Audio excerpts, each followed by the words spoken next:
Welcome to Life by Design for Chiropractors, episode 144.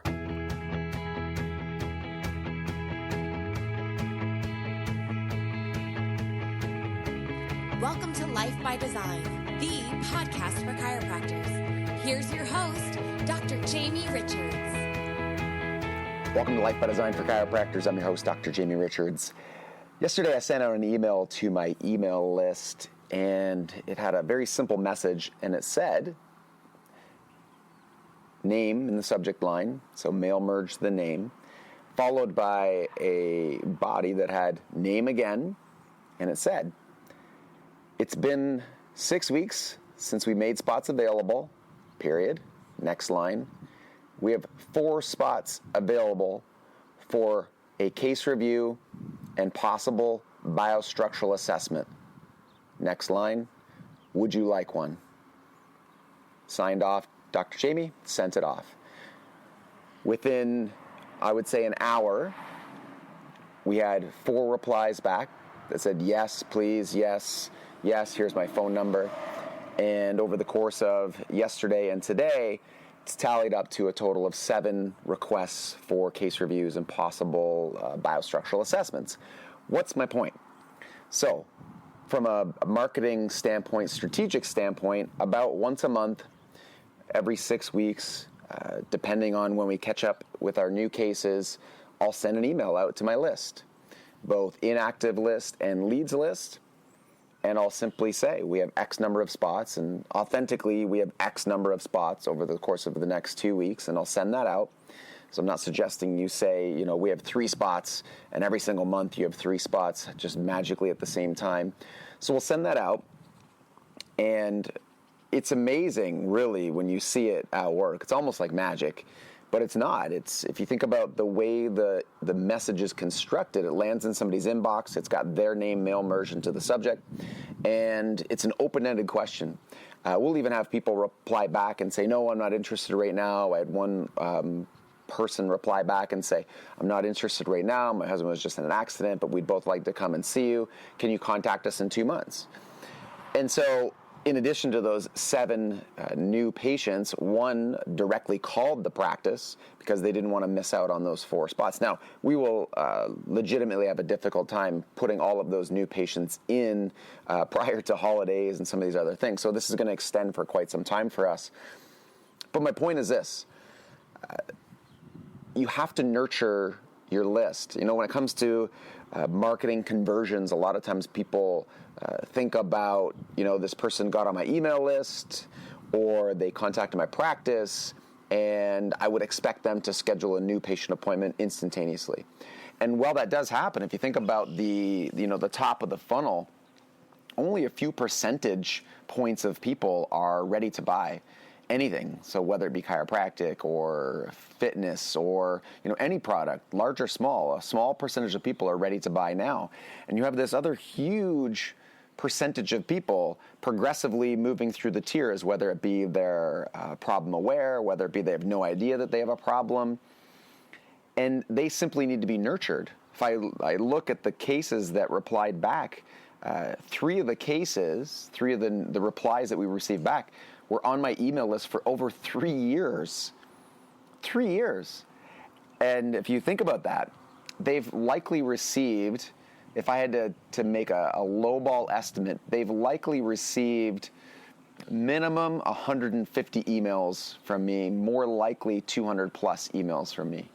Now, not sure how many they opened or how often they engaged, but the fact is we had to nurture those people. And it's an aspect of marketing that a lot of docs completely miss. I mean, we're looking for the next new patient.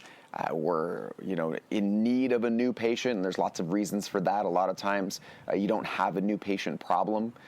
I've said in the past that if you have less than 7 new patients a month, I think you have a legitimate new patient problem. If you have more than 7 new patients a month, there's other problems in your practice that you would do well with spending time on solving.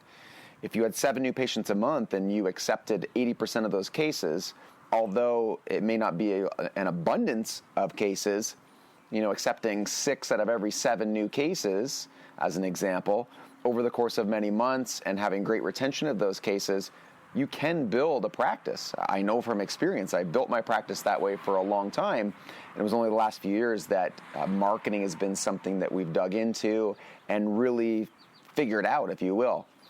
And so how do we do this? How do we nurture? Well, I think number one is the mindset that you're going to have to nurture these people.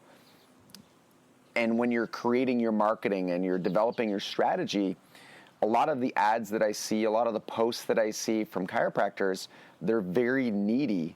They're very much about, come see me right now, $29 examination. And I get if you feel as though you need new patients in order to pay the bills, there's probably better ways to get them, getting out, building relationships, the hustle and the grind, if you will. But you have to be careful about the marketing that you create that goes beyond just, the day you're posting. Remember, people are seeing these posts over and over. If you're paying for advertising, people are seeing these posts hundreds of times in some cases, depending on how long these ads are running.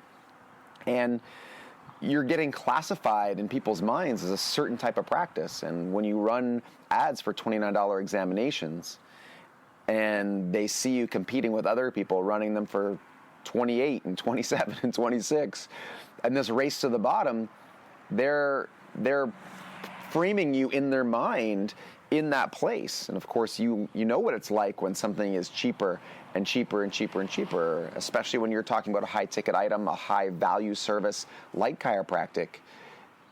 The better solution here is taking a step back.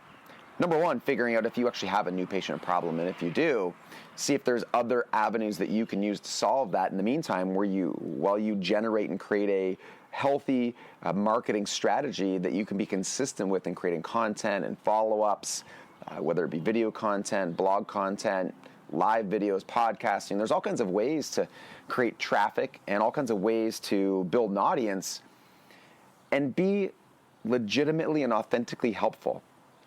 One strategy we've used even in our ads over the past couple months is writing our ads in terms of being helpful. So writing our ads like a blog post, writing our ads in a sense that they solve a problem for people. So when they're reading the ad, yes, there may be an opportunity for them to click a button and opt into something where we can capture their email and start marketing to them directly. But the ad itself is helpful versus, come and see me, come and see me, come and see me. Now, there's a time and a place for that. Most often in retargeting campaigns, retargeting people who have watched your videos, a certain amount of your videos, been on your website or been on your website for a period of time. So they're remarketing to a list. So there are great ways to do that and to put an offer in front of people. But when we're talking about cold marketing as an example, really, the goal has to be ultra helpful. And then the same thing when we talk about nurturing, emails upon emails upon email marketing is still, other than face-to-face selling, it's still the best conversion that you're going to get in the sales process. So that's what I want you to think about for this week and to really consider is, one, obviously you need to have a marketing strategy, but two, from a mindset perspective, really thinking more about how can I create value for my community? How can I solve problems for my community without the direct need for an exchange of a phone number and a scheduled appointment?